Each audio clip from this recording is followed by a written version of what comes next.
Gindeklarar nga dead on arrival ang driver sang motorsiklo nga gingkilala kay Mark Angelo George Hoyvea, 23 anyos, kag residente sang P. Reyes Estancia, Iloilo, matapos nga nakabunggo sa pribado nga salakyan sa barangay Aripdip, Baclayan, San Rafael, Iloilo, las 3:10 kahapon sang hapon, Setyembre 12.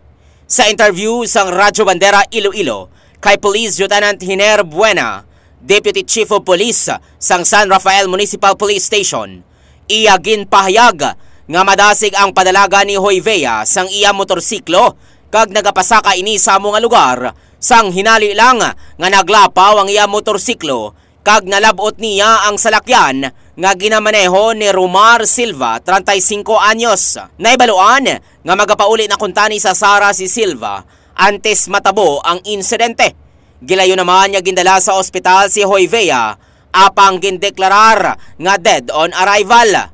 Sa karon, ginaulat pa sa otoridad ang resulta sang kamatayon sang biktima kag ano ang mga naagom sini nga mga pilas nga gintunaan sang iya kamatayon.